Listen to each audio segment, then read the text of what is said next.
আমি সেরকম হইতাম তাহলে দুই একটা মন্ত্রী আমার পকেটেও থাকতো, বিকজ অফ আমি একজন সেলিব্রিটি। আরো অনেক আর্টিস্ট আছে এবং রিনাউন্ড আর্টিস্টরা আছে আমার সঙ্গে। আমি একা না, এবং আমি পার্সোনালি কোনো নেতাকে কাজে লাগাইনি। যদি আমি সেরকম হইতাম তাহলে দুই একটা মন্ত্রী আমার পকেটেও থাকতো, বিকজ অফ আমি একজন সেলিব্রিটি। আমার একটা প্রশ্ন ছিল, আপনি এখানে লিখেছেন জুয়েল নিজ স্ত্রীকে অনৈতিক সম্পর্কে বাধ্য করতেন, এবং নিজ স্ত্রী বলতে কাকে বোঝাচ্ছে? মানে হচ্ছে উনি আগের স্ত্রী? না না, আগের স্ত্রী না, আমি কথাই বলছি। আপা, আপনি যার বিরুদ্ধে অভিযোগ করছেন জুয়েল, তার বিরুদ্ধে সে আপনার বিরুদ্ধে বেশ কিছু অভিযোগ করেছিল, বেশ কিছু জাতীয় দৈনিকে আসলে তাকে আপনি ব্ল্যাকমেইলিং করেছিলেন, এবং সৌদি আরব থেকে তিনি দেশে আসার পরে তাকে বিভিন্নভাবে ব্ল্যাকমেইলিং করে লালমাটিয়ার সেই ব্লকে একটি ফ্ল্যাট কিনেছিলেন এবং প্রায় 1.5 কোটি 2 কোটি সামথিং এরকম টাকা নিয়েছিলেন, এবং একটা গাড়ি নিয়েছিলেন, এবং পরবর্তীতে সেই গাড়িটি বিক্রি করে আরেকটি গাড়ি নিয়েছিলেন।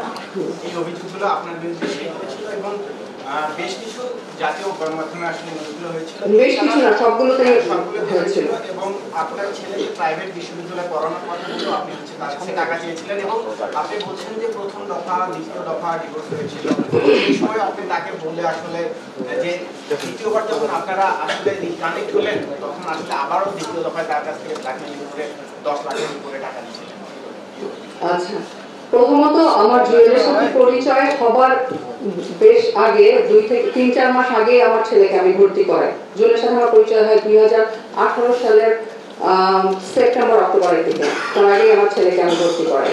দ্বিতীয়ত, আমাকে দ্বিতীয়বার ডিভোর্স, যার কাছ থেকে আমি এত ব্ল্যাকমেইল করলাম, তার অভিযোগ, সে দ্বিতীয়বার কেন আমাকে বিয়ে করবে, কেন আমার সাথে রিলেশনে যাবে, এবং দ্বিতীয়বার কেন সে আমাকে এসব দিবে? বিষয়টা কি এরকম যে তাকে আমি ব্ল্যাকমেইল করে বিয়ে করলাম? সে যেসব অভিযোগ, আমার কাছে ভিডিও আছে এখনো নিউজে, সে পকেটে করে ব্যালমনের ঘড়ি, 2টা আইফোন, জুয়েলারি, গহনা এগুলো নিয়ে ঘুরে বেড়াতো, আর আমি তার কাছ থেকে নিয়ে নিতাম। মানে একটা মেয়ে তাকে ব্ল্যাকমেইল করে বিয়ে করছে, সে থানায় কোনো অভিযোগ সাথে সাথে তখন করে নাই, কোনো আইনের আশ্রয় নেয় নাই, বাট সেই গহনাগাটি, ব্যালমনের ঘড়ি এবং আইফোন নিয়ে ঘুরে বেড়াতো, টাকা পয়সা নিয়ে ঘুরে বেড়াতো, তারপর সেটা আমি নিয়ে নিতাম। বিষয়টা কি তাই?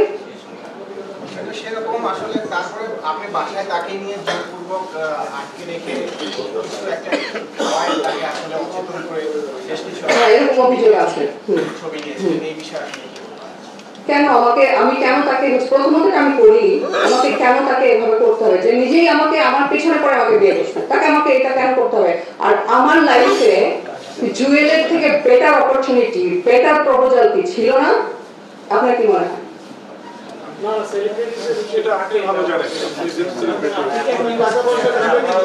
আমি ইউএসএ তে অলরেডি গ্রিন কার্ড হোল্ডার। আমি অ্যাপ্লাই করার 11 মাসে আমি গ্রিন কার্ড পেয়েছি।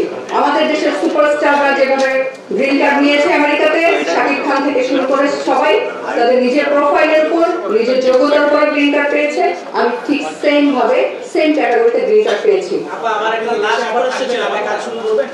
আচ্ছা, আপনার জুয়েল কি এখন আপনার স্বামী? হ্যাঁ। আপনি কি তার সাথে ডিভোর্স চান, নাকি তার বিরুদ্ধে আইনানুগ ব্যবস্থা চান? সবই চাই।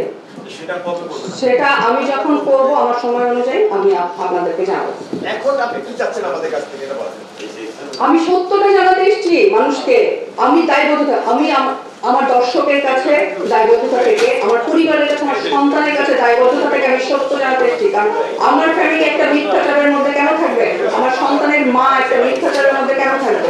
আমার একটা লাস্ট প্রশ্ন, মানে টিভি হারুন আপনার সাথে কি অন্যায় করেছেন? আমি একজন করে প্রশ্ন করেন।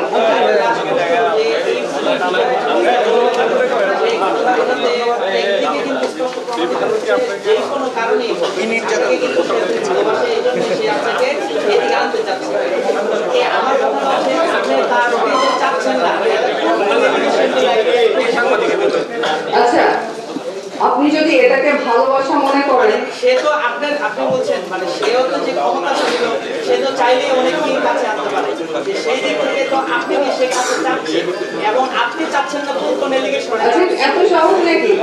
এত সহজ সে কি আমাকে আমার মন জয় করতে পারলো? সে ক্ষমতা দেখাতে পারছে, আমাকে জোর করে আটকে রাখছে, মন জয় করতে পারে না।